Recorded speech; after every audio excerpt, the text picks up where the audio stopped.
Vamos orar ao Senhor? Senhor, nós te agradecemos, ó Pai, porque podemos estar aqui em culto, entregando, ó Pai, aquilo que nós temos de mais precioso ao Senhor. Nós dedicamos o nosso tempo, a nossa atenção, nós dedicamos, ó Pai, o louvor, a honra e a glória que nós temos ou possamos ter ao Senhor, ó Pai.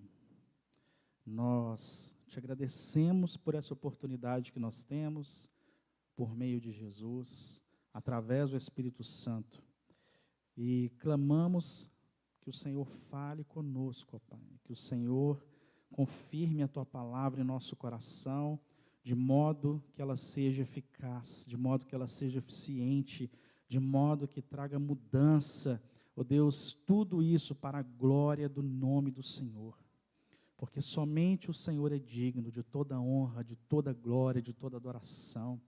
Nós servimos ao Senhor, ó Pai, nesta noite nós nos entregamos em dependência e te pedimos que o Senhor, pela Tua misericórdia, ó Pai, que o Senhor fale ao nosso coração. Se o nosso coração estiver duro por qualquer motivo que seja, que o Senhor venha quebrantá-lo. Ó Deus, que o Senhor venha tornar aqui corações de pedra em corações de carne, para que venhamos ouvir a Tua voz, ó Pai, e sermos trabalhados no íntimo pelo Teu Espírito, pela ação maravilhosa do Senhor, que nos conduz por um caminho reto, ó Deus, um caminho de salvação e de transformação.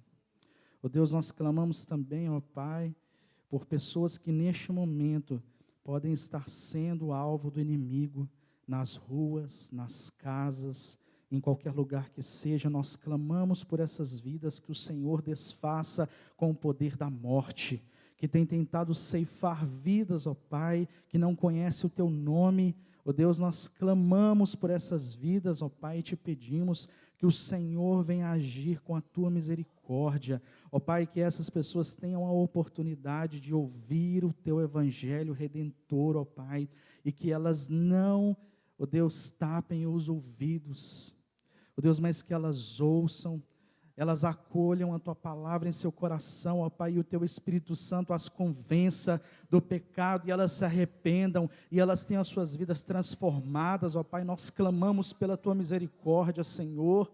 Ó Deus, nós sabemos do poder transformador do Evangelho, por isso nós clamamos por essas vidas, para que este Evangelho as alcance, ó Pai. Nós clamamos, ó Deus, por famílias que neste momento possam estar sendo destruídas pelo poder do álcool, pelo poder das drogas. Nós clamamos pela Tua misericórdia, que o inimigo não venha dominar sobre essas famílias, ó Pai, mas que em nome de Jesus o Senhor proteja. Ó Deus, que em nome de Jesus o Senhor venha dar discernimento a esses líderes das suas casas, para que eles não sejam dominados pelo vício, pelo ódio, pela raiva, pela violência. Ó Deus, que o Senhor também proteja essas crianças, ó Pai, de toda influência maligna, ó Pai, dos vícios, toda a violência dos seus responsáveis, dos seus pais, de amigos. Ó Pai, guarda essas crianças, ó Pai, que elas se sintam protegidas e acolhidas pelo Senhor, ó Pai. Nós te pedimos que toda e qualquer potestade do inferno, ó Deus, que foi enviada para causar a morte aqui na região de Contagem, ó Deus, na região metropolitana, nós repreendemos em nome de Jesus. Ó Deus, nós clamamos, ó Deus,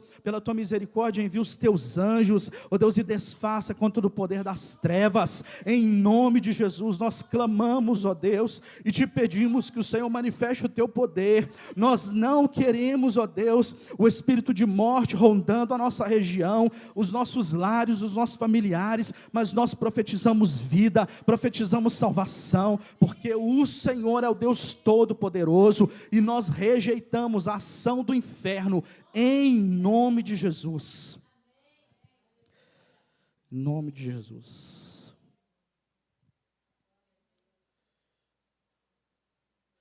Santo é o Teu nome, Pai. Amém.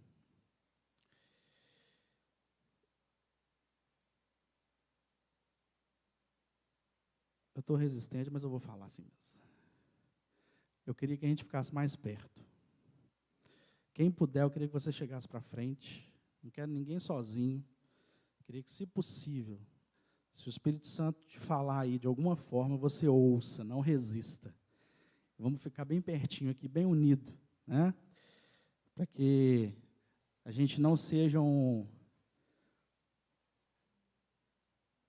é que se diz, uma brasa longe umas das outras, mas a gente fique perto e o Espírito Santo vem aquecer com o fogo sobrenatural. O fogo não pode ser fogo estranho, tem que ser fogo do Espírito. Glória a Deus. Hoje nós vamos falar sobre o que nos diferencia do mundo. Depois que eu lancei o tema, que eu fiquei pensando, né? O pessoal vai pensar que eu vou falar do carnaval, mas não é, não.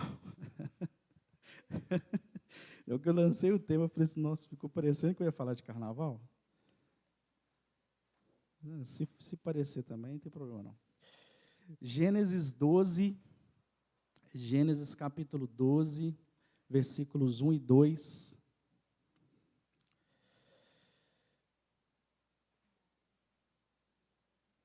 Nós temos aqui um texto conhecido, que fala sobre uma aliança feita entre Deus e Abraão. Diz assim, Gênesis capítulo 12, versículos 1 e 2. Então o Senhor disse a Abraão, sai da sua terra, do meio dos seus parentes e da casa de seu pai, e vá para a terra que eu lhe mostrarei. Farei de você um grande povo, e o abençoarei. Tornarei famoso o seu nome, e você será uma bênção. Agora vamos ler Gênesis 17, 9. Gênesis capítulo 17, versículo 9.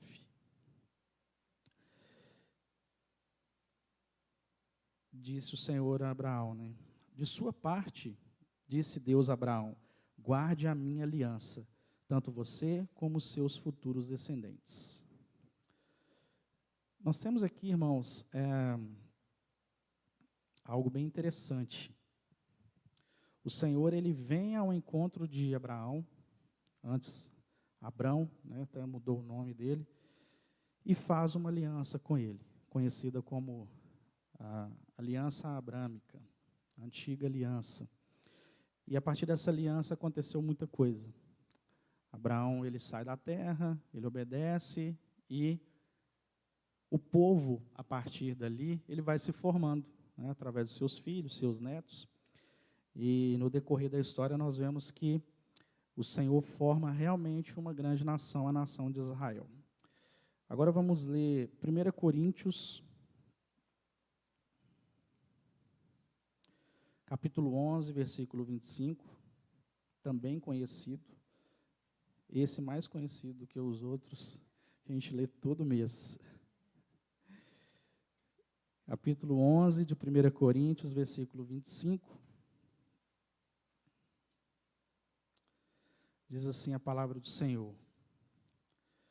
Da mesma forma, depois da ceia, ele tomou o cálice e disse, este cálice é a nova aliança do meu sangue. Façam isso sempre que o beberem em memória de mim. Aqui nós já temos o texto da nova aliança. Inclusive, o próprio Jesus disse isso, né? Acredito eu, para não ficar nenhuma dúvida, né? Aquele momento ali, ele sela algo muito importante. E, nesse texto, o Senhor também vem ao encontro do seu povo, só que através de Jesus. Então, Deus, ele vem, assim como aconteceu com Abraão, Deus veio ao encontro de Abraão, que a gente leu em Gênesis. Deus, ele vem ao encontro do seu povo por meio de Jesus e faz uma aliança com esse povo. No caso, nós somos esse povo, né? E aí, eu faço uma pergunta para vocês. Será que existe uma diferença entre o povo de Deus e quem não é povo de Deus? Será que a gente já parou para refletir que existe uma diferença? E qual é essa diferença? Vamos ler Êxodo, capítulo 11, versículos 6 e 7. Êxodo, capítulo 11, versículos 6 e 7.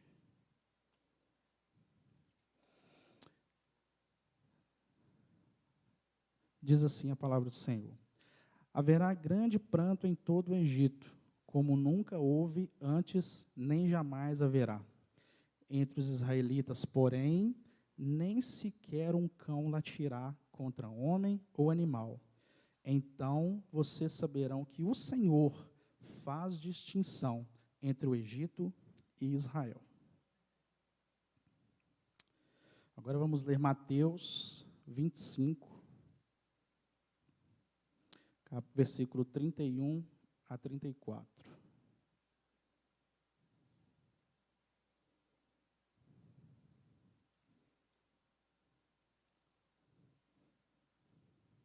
A gente percebe que a gente está envelhecendo quando a gente começa a olhar as letras longe e não enxerga. Olha que legal. Nem de óculos. Nem de óculos está resolvendo, Cida.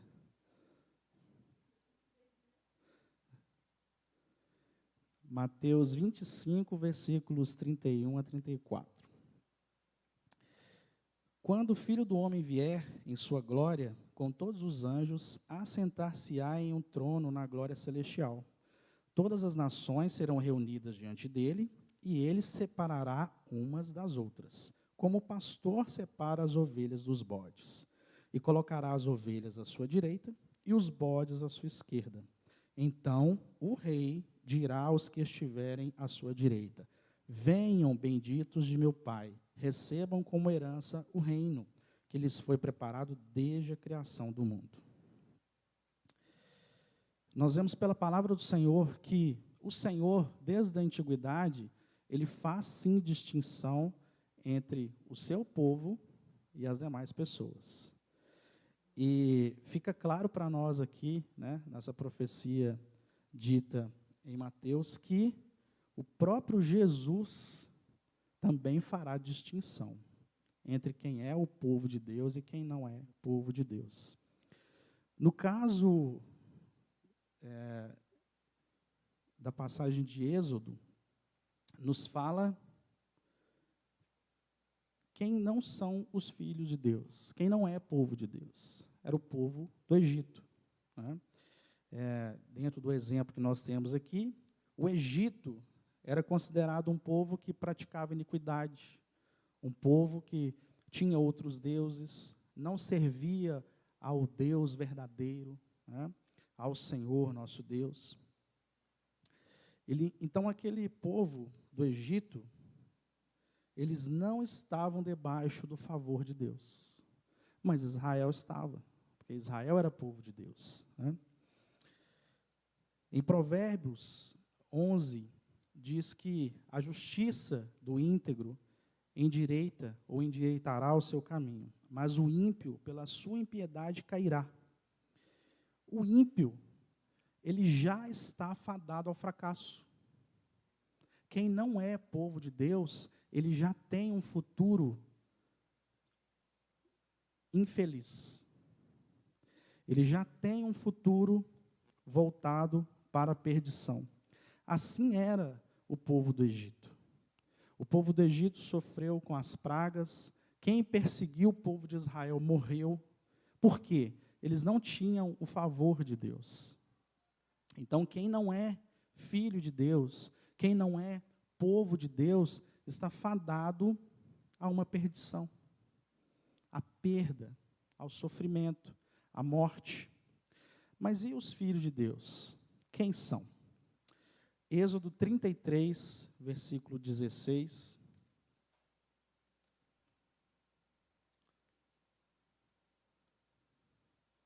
Tem outra versão que não seja a NVI?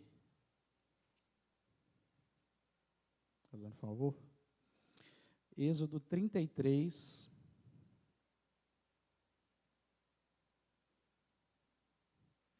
versículo 16.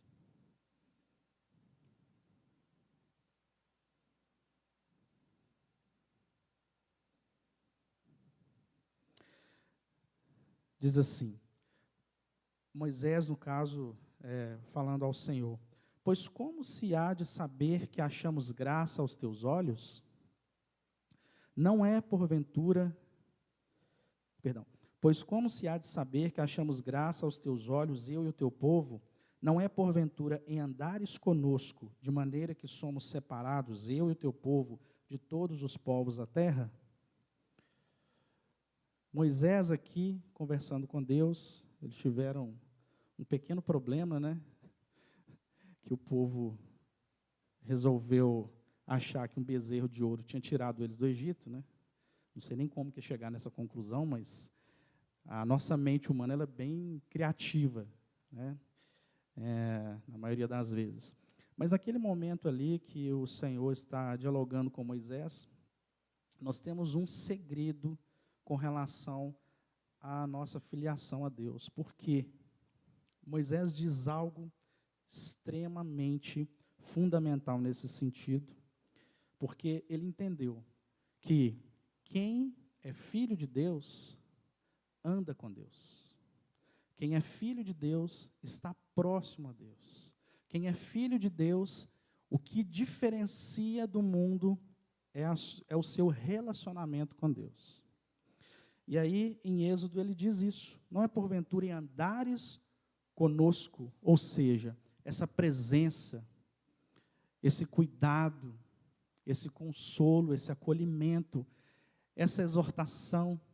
Então, a proximidade com Deus diferencia, faz separação entre quem serve, quem é povo, quem é filho e quem não é. Em Mateus 1, 23, diz: a virgem ficará grávida e dará à luz um filho, e o chamarão Emanuel, que significa Deus conosco. Então, desde Moisés, desde a antiga aliança, nós temos uma mensagem que ensina que andar com Deus é símbolo de um povo que não é órfão. É símbolo de um povo que tem por perto o seu pai. Então, Deus andava com o povo de Israel e eles não abriram mão disso na pessoa de Moisés. Porque naquele momento que tiveram a oportunidade de escolher em seguir o caminho de quem não é povo de Deus, Moisés, como líder daquele povo, virou e falou: não. Porque o que nos diferencia dos demais povos dessa terra é que o Senhor está conosco. Então, a diferença do povo de Deus para quem não é povo de Deus é que nós vivemos a presença de Deus. E aqui em Mateus é muito interessante porque o Filho de Deus, ele vem através de Maria e ele seria conhecido como Deus conosco, Emanuel, a presença de Deus. Então, desde o início do cumprimento da profecia, nós vemos que Deus faz algo muito importante. Deus mostra que nós não estamos sozinhos, que Ele está conosco, o Deus conosco, o Deus Emanuel. Então, através de Jesus, nós vemos que nós devemos fazer diferença, nós devemos entender a diferença de quem é filho de Deus e quem não é filho de Deus. Em João, capítulo 1, versículo 12. João, capítulo 1, versículo 12. Diz assim: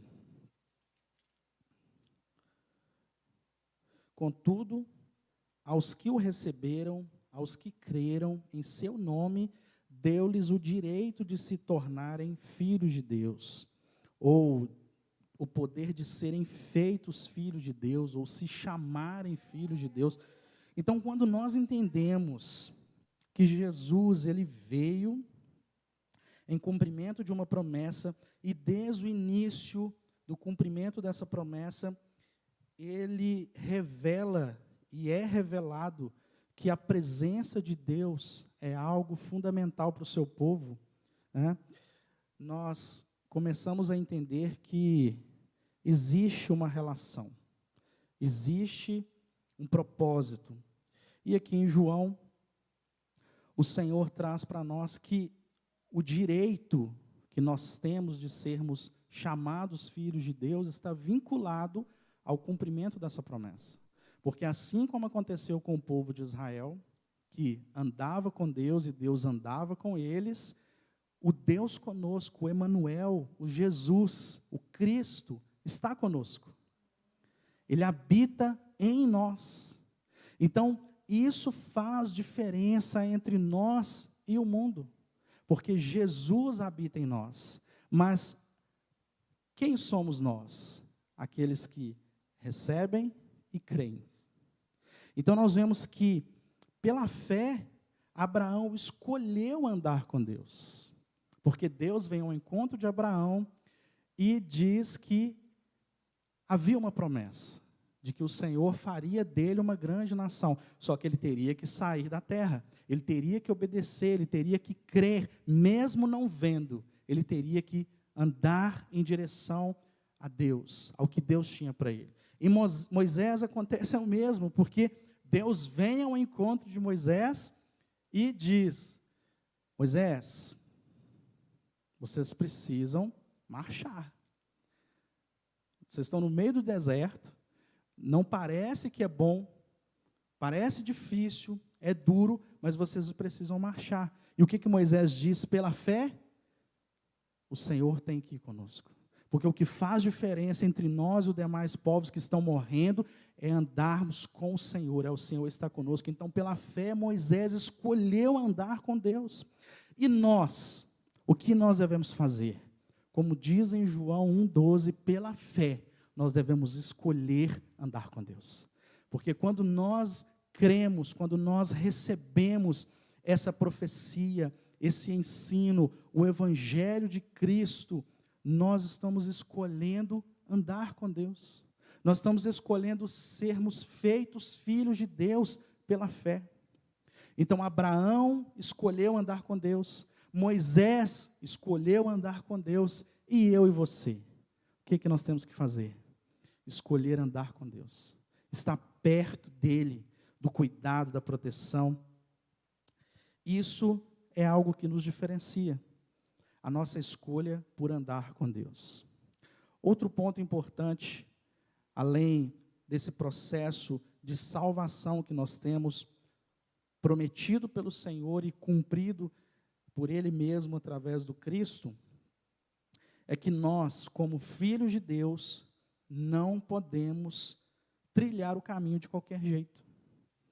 Porque o povo de Israel, quando eles caminhavam no deserto, eles foram ensinados por Deus a se portar de determinada maneira. Eles precisavam seguir as orientações.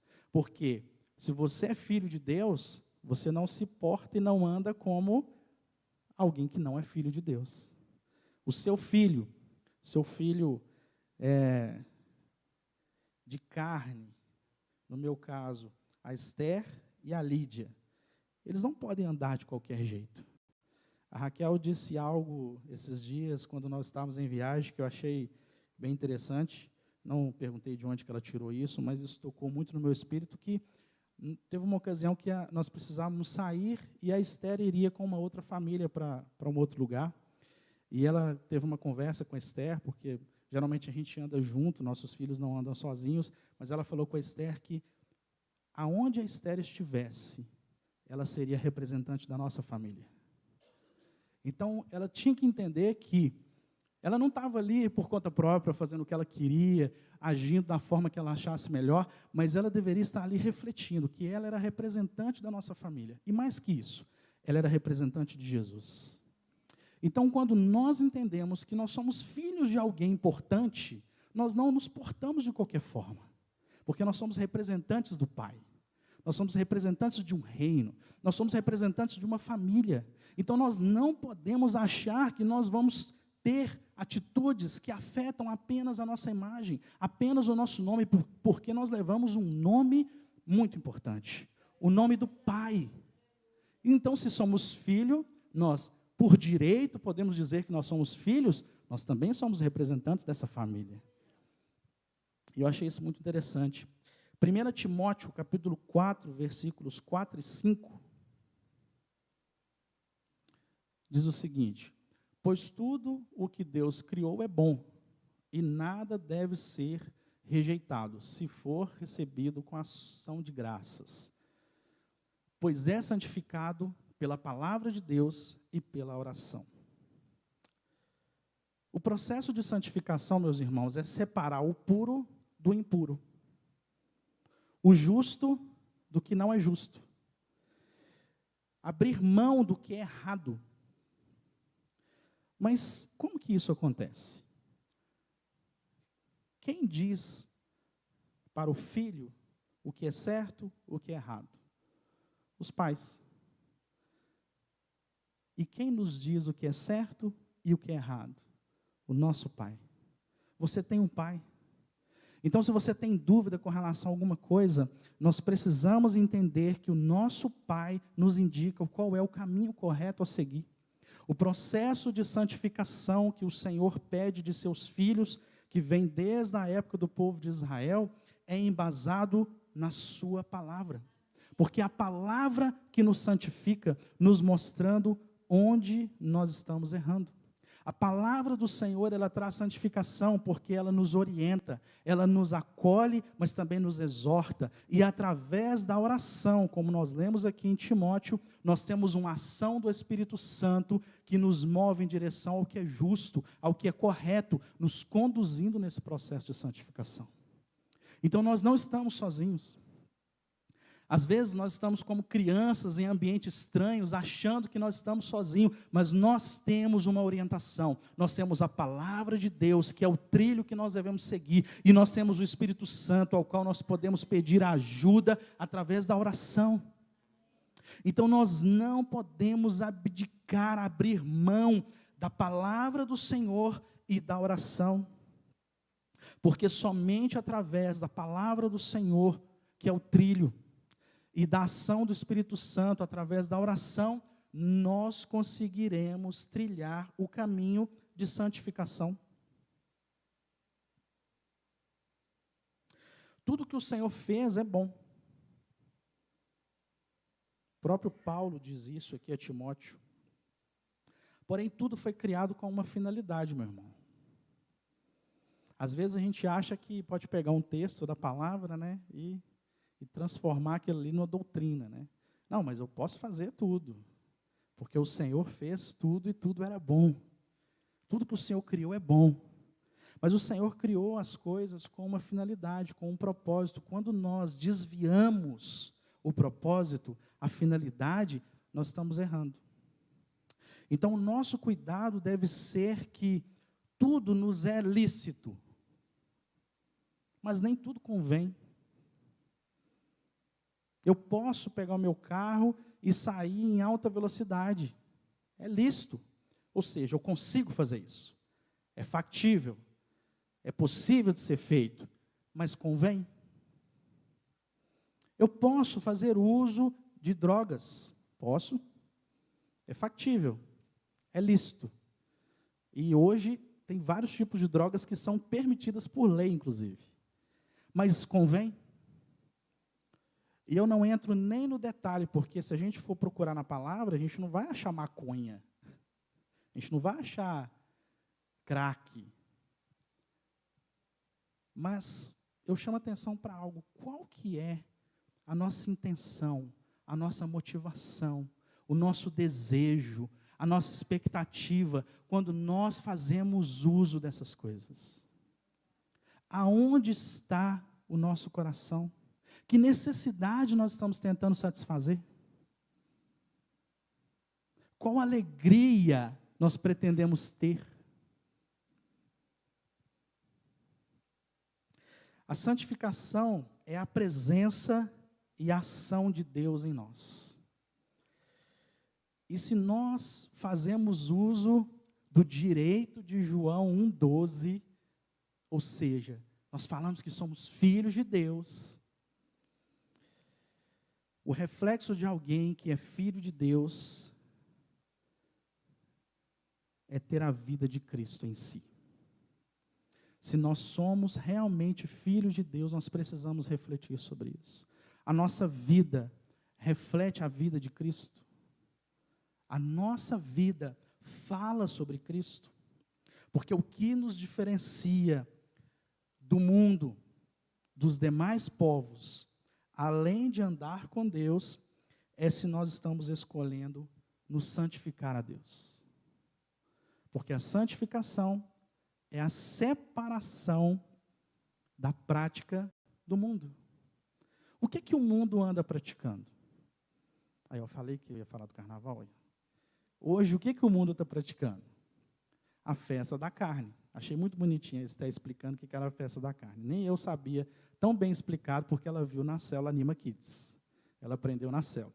Eu já ia dar uma nela. Ela falou, sua filha, ó, você pesquisa direitinho o que é carnaval, nós vamos conversar. Ela falou, não, pai, eu sei. É isso. Eu falei, de onde você tirou isso? Ela falou, aprendi na célula. E o que é essa festa da carne? A gente sabe, as pessoas saem para pular, para cantar, para beber, para fazer diversas coisas.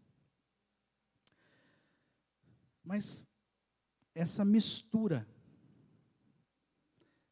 essa alegria, ela está embasada em quê? Em uma satisfação do mundo, em uma satisfação humana, é uma satisfação da carne. E a carne, ela é enganosa. Um dia nós estamos felizes e exultantes, no outro a gente está acabado, destruído, quase em depressão.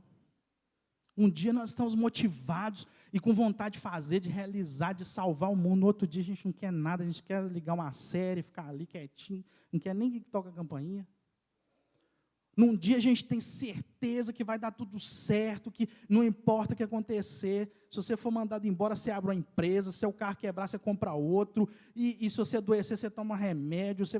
No outro dia, nada que faz, te põe para cima. Não sei, estou com medo. Porque o nosso coração é enganoso, e quando nós deixamos nos dominar pelo que o nosso coração quer e acha que é certo, nós vivemos essa montanha-russa de sentimentos e de emoções que nos conduz ao quê? À perdição. Porque esse é o caminho dos ímpios. O ímpio segue o seu próprio caminho, o ímpio faz o que ele quer, o ímpio faz o que ele dá na telha, na cabeça, mas nós somos guiados pela palavra. Nós somos direcionados pelo nosso Pai, nós somos acompanhados, nós somos cuidados, porque nós somos filhos de Deus. O que nos diferencia dos demais povos é que nós escolhemos nos santificar. Nós escolhemos isso, sermos separados. Mas tem mais uma coisa que nos diferencia. Mateus 25, agora dos versículos 34 a 41.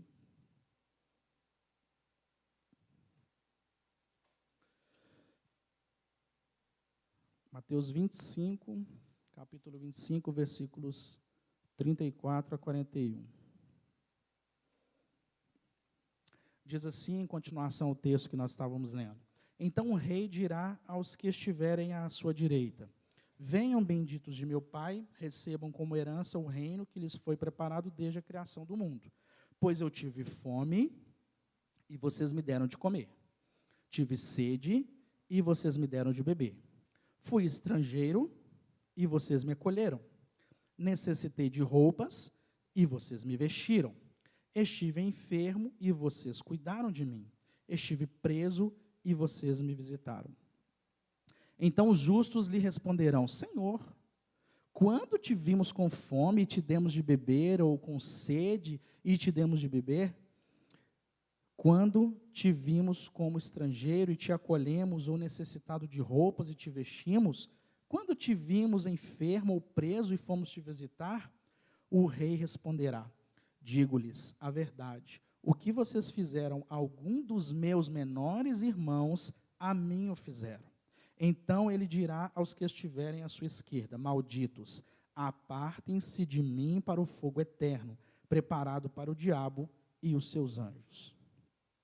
A palavra é dura, mas é a palavra. Como nós havíamos lido antes, né, o Senhor faz diferenciação entre quem é o seu povo e quem não é. E nesse ponto aqui tem algo muito importante para nós, porque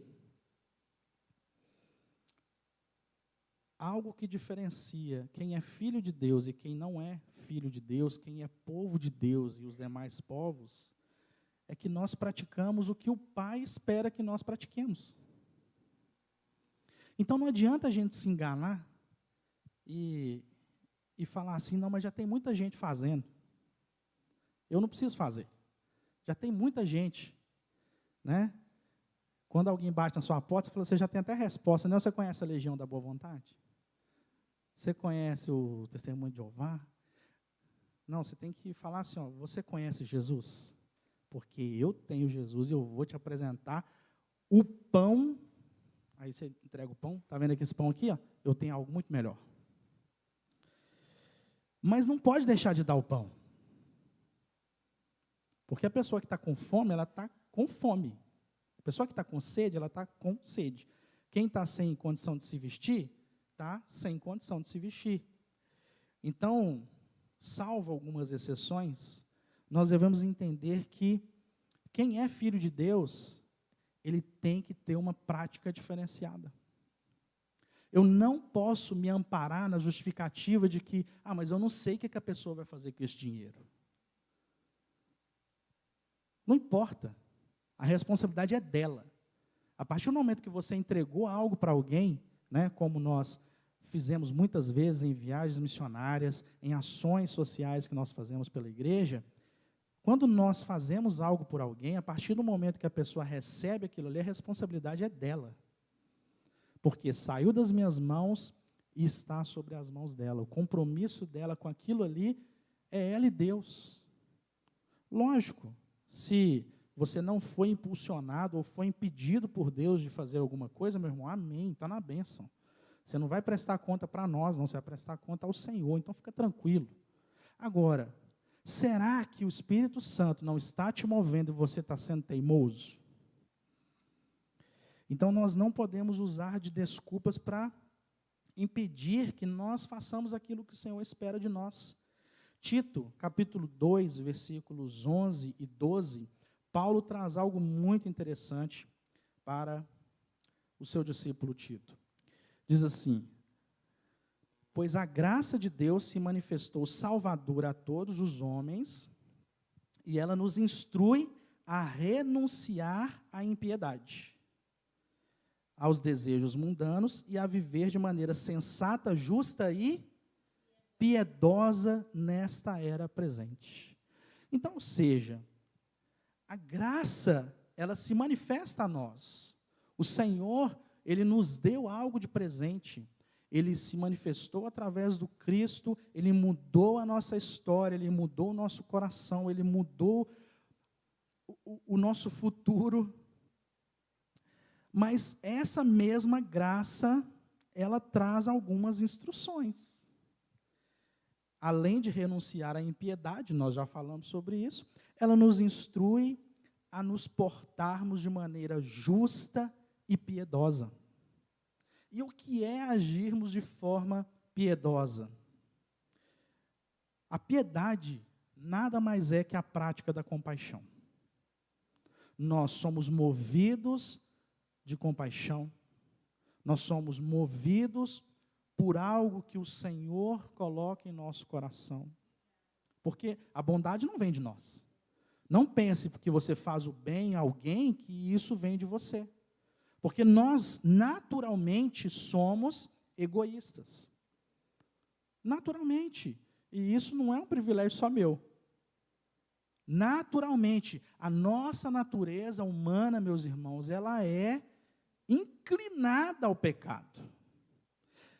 Porém, como somos filhos de Deus, o Senhor nos move através do Espírito Santo de maneira que nós nos portemos de uma maneira justa e piedosa, com compaixão. Então nós devemos olhar para as pessoas e nos compadecer, como Jesus se compadecia. A palavra diz, em algumas passagens, que Jesus olhou e teve compaixão do povo, teve compaixão da mulher, e ele agiu com base nessa compaixão, no sentido de entender a necessidade do outro, entender a dor do outro e se mover em direção a essa pessoa. Então, nós, como filhos de Deus, não podemos nos portar de maneira indiferente, porque isso é injusto. Quando somos filhos de Deus, nós devemos portar de maneira justa, né? E o justo é o quê? Se Deus te deu algo, o justo é você podendo você compartilhar. Se você estiver num deserto e estiver com uma pessoa que você gosta, e ambos tiverem sede, e você tem uma garrafinha de 500 ml, o que você faz? Você toma a garrafinha toda ou você compartilha com a pessoa? Essa resposta é fácil. E se você estiver com a pessoa que você não gosta?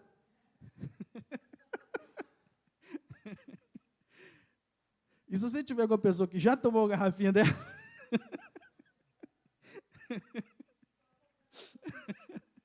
Exatamente. Se nós agirmos na nossa humanidade, nós vamos agir de forma egoísta, mas você é filho de Deus, então haja de maneira justa e piedosa, porque isso convém a quem é o povo de Deus. Nós não somos como os demais povos, como o povo do Egito. E, irmãos, nós precisamos falar isso, porque o mundo está olhando para nós e não está vendo diferença. Nós precisamos entender essas coisas. Parece simples, parece bobo, mas não é. É a palavra do Senhor. E ela nos ensina que nós, pela graça que é manifesta de forma a nos salvar, nos instruindo a renunciar à impiedade, para que nós nos portemos de maneira sensata, justa e piedosa. Colossenses 3:12. Colossenses 3:12. Vou forçar aqui, Cida, que eu vou conseguir ler. Quer ver?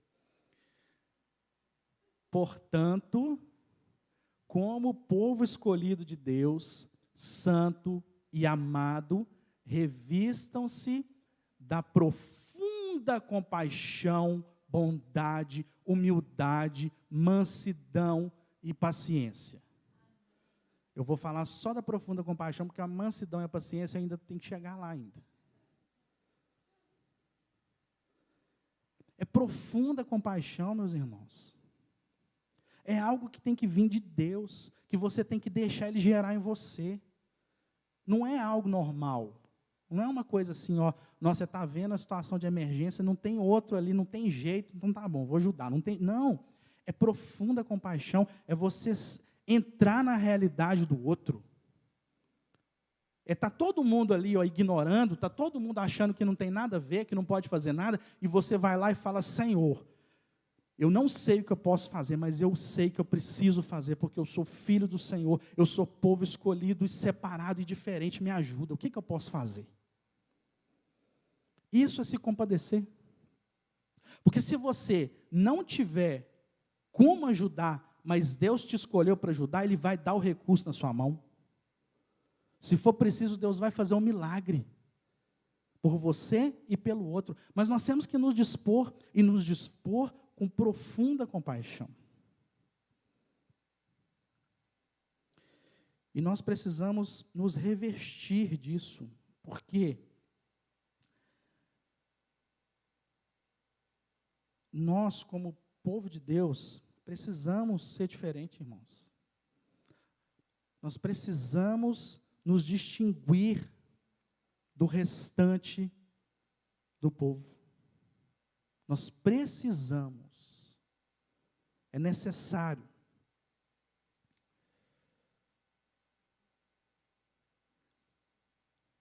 A santificação e a purificação que o Senhor pede de nós, ela tem qual finalidade?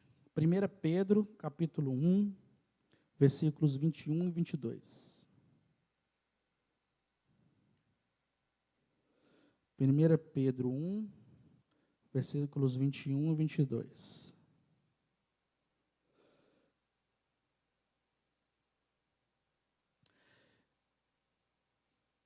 E por ele credes em Deus, que o ressuscitou dentre os mortos. Ele deu glória para que a vossa fé e esperança estivessem em Deus, purificando as vossas almas pelo Espírito, na obediência à verdade, para o amor fraternal, não fingido. Amai-vos ardentemente uns aos outros com um coração puro. E aí eu te falo, para que o Senhor está trazendo purificação e santificação em nós? Para o amor fraternal. Nós precisamos nos deixar sermos alcançados por esse amor que vai em direção ao outro. Um amor que não apenas nos preenche, nos satisfaz, nos faz diferente, mas que nos leva em direção ao outro.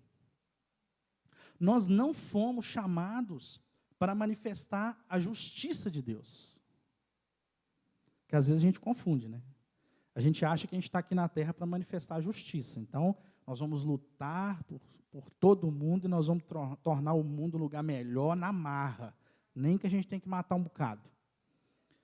Não, nós não estamos aqui para manifestar a justiça de Deus. Nós lemos aqui, o próprio Jesus diz que Ele vai manifestar a justiça quando Ele se separar. Ele vai manifestar a justiça dele. O que nós temos que fazer é revelar Jesus às pessoas. Porque se nós manifestarmos a justiça, nós vamos manifestar qual justiça? A nossa. O que nós queremos, o que a gente acha que é certo. E, por vezes, usando a Bíblia ainda.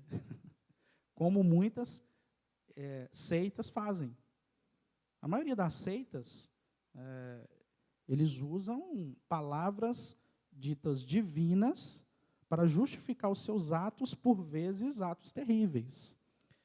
Mas nós devemos entender que nós precisamos revelar a Cristo através do amor, através da compaixão, através da piedade. E se Deus quiser manifestar a justiça dele, deixa que ele faça isso.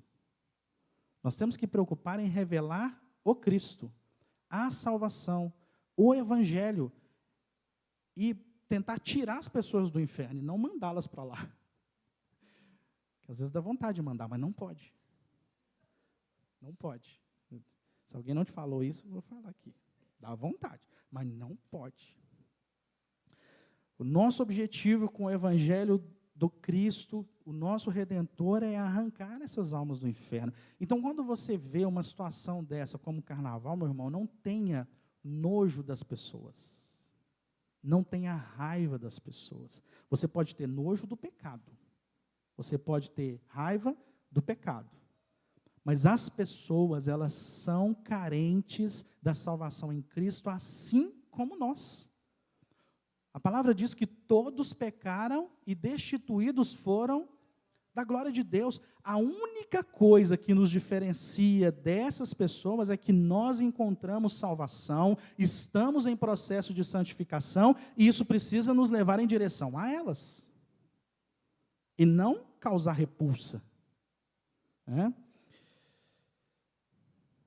O que nos diferencia é que nós escolhemos praticar o que Deus ordena. Então, eu queria trazer aqui um pequeno resumo para a gente guardar sobre o que nós falamos, o que nos diferencia do mundo. Pode colocar para mim, o Pedro. Acho que tem um slide aí. Não sei se estava colocando. O que nos diferencia do mundo é que o Senhor manifestou sobre nós uma salvação. Uma salvação que parte de Deus, então ela é divina. Não é algo que nós possamos fazer por nós mesmos ou pelo outro. A salvação, ela partiu de Deus quando Ele enviou Jesus para morrer por nós. Além disso, ela é suficiente. Não tem nada que nós possamos fazer em substituição ao que Jesus já fez. Porque a salvação através do Cristo, ela é suficiente. Por isso que quando nós fazemos a oração de confissão, você pede para a pessoa repetir que ela está recebendo Jesus como seu Salvador, suficiente Salvador. Por que é suficiente? Porque basta. É algo que você precisa, mas é só isso que você precisa. Porque o preço já foi pago. E ela é definitiva. Nós somos salvos de uma vez por todas. Nós não somos salvos aos pouquinhos. À medida que eu vou fazendo o bem, eu vou sendo salvo. Não. O sacrifício de Cristo foi definitivo, feito uma vez por todas. Por isso que a palavra diz que não é mais necessário o sacrifício de animais, porque o cordeiro foi morto em sacrifício pelo nosso pecado, mas ele ressuscitou. Além disso, nós precisamos entender que há um processo de santificação. A santidade, ela é, vou ter que ler aqui, individual. A santificação é você com Deus. Nós não temos o poder de santificar os outros. Porque a santificação, ela vem de Deus através do Espírito Santo sobre a sua vida, quando nós nos decidimos por andar com Ele e nos portar de maneira diferente, seguindo a sua palavra. E isso é feito através da oração, porque nós precisamos dessa ajuda de Deus. Não pense que você se esforçando muito, você vai ser uma pessoa boa e vai agradar a Deus. O nosso esforço deve ser em agradar a Deus, mas sem a ação do Espírito Santo, essa sua obra é palha. Porque quem deve te mover em direção à obediência é o Espírito Santo. Então, sempre que você se deparar com um pecado na sua vida, ore. Ore ao Senhor. Primeiro se arrependendo, porque você já enxergou que é pecado, está errado, então você tem que se arrepender mesmo. Mas em se arrependendo, você busca a ajuda do Senhor, porque o Espírito Santo é o nosso consolador, mas Ele é o nosso guia. Então não se abstenha de entender isso, que nós precisamos da ação da palavra e da oração. Além disso, nós precisamos agir com piedade, e aí a gente parte para o coletivo. Nós saímos do âmbito individual e vamos para o coletivo, na medida que nós olhamos para o nosso irmão. Nós olhamos para a comunidade, nós olhamos para o próximo, nós olhamos para o mundo, sabendo que nós temos a salvação, estamos sendo santificados por Deus e levamos essa mensagem. Então, quando nós entendemos isso, nós agimos com amor entre irmãos, revelando um amor que está em nós do Pai. Então nós precisamos entender, meus irmãos, que existe um ciclo. Um ciclo que eu chamei de ciclo do amor. O amor de Deus, que nos alcançou. O amor de Deus nos alcançou para que nós possamos ir em direção ao nosso próximo. Nós não podemos esconder essa mensagem. Nós temos ferramentas, nós temos instrução e nós temos a mensagem. Então, quando nós tivermos oportunidade, nós temos muitas, mostre para as pessoas que você tem uma mensagem. Dentro das células, na sua casa, no trabalho, na escola, na faculdade, com seus vizinhos. Meus irmãos, nós temos algo que nos diferencia do mundo. Nós temos algo muito precioso e as pessoas lá fora estão correndo atrás disso, mas elas nem sabem o que é. Então elas tentam se satisfazer com os prazeres da carne, tentando se completar. Mas quando nós entendemos que nós temos essa mensagem, que Deus nos alcançou, que Deus nos mudou, que Deus está nos santificando e que nós somos salvos, nós podemos ir em direção das pessoas com a resposta. Novamente eu vou ler o Êxodo 33:16, que diz assim: pois, como se há de saber que achamos graça aos teus olhos, eu e o teu povo, não é porventura em andares conosco, de maneira que somos separados, eu e o teu povo, de todos os povos da terra? O que te diferencia do mundo, meu irmão, é a sua proximidade com Deus. O que diferencia a sua família do mundo é a sua família andar com Deus. A sua satisfação, a minha satisfação e realização não está neste mundo. Porque nós não somos ímpios. Nós somos filhos de Deus. Você é filho de Deus. Nós somos povo de Deus. Amém? Queria que você curvasse sua cabeça neste momento. Senhor, nós, como filhos do Senhor, ó Pai, nós clamamos a Tua misericórdia para que o Senhor venha fazer com que a Tua palavra produza frutos em nós. De maneira que nós venhamos ter convicção da salvação definitiva e suficiente através do Cristo. Que nós venhamos, ó Pai, decidir por andar contigo num processo de santificação pela Tua palavra e a ação do Teu Espírito Santo. Ó Deus, e que nós venhamos confiar no Senhor, de modo que nós possamos refletir o Teu amor aos nossos irmãos, à nossa família, aos nossos amigos, ó Deus, ao nosso próximo, levando um evangelho, mas também sendo obediente, nos compadecendo. Ó Pai, que em nome de Jesus, nós venhamos ouvir a voz do Espírito e não endurecer o nosso coração. Ó Deus, que o Teu amor nos domine. A Tua palavra fala que o verdadeiro amor lança fora todo medo, por isso nós te pedimos que o Teu amor nos domine, e nós não sejamos dominados pelo medo, porque nós somos filhos de um Pai presente, nós somos filhos de um Pai que nos ama, nós somos filhos de um Pai que nos acolhe. Ó Deus, que o Senhor venha nos fazer sentir filhos, verdadeiramente filhos, definitivamente filhos, e que essa convicção nós possamos levar ao mundo, e mostrar ao mundo que nós temos a resposta, a salvação do inferno e do pecado através de Jesus. E é em Teu nome, Senhor, nós te agradecemos, em nome de Jesus. Amém. Deus os abençoe.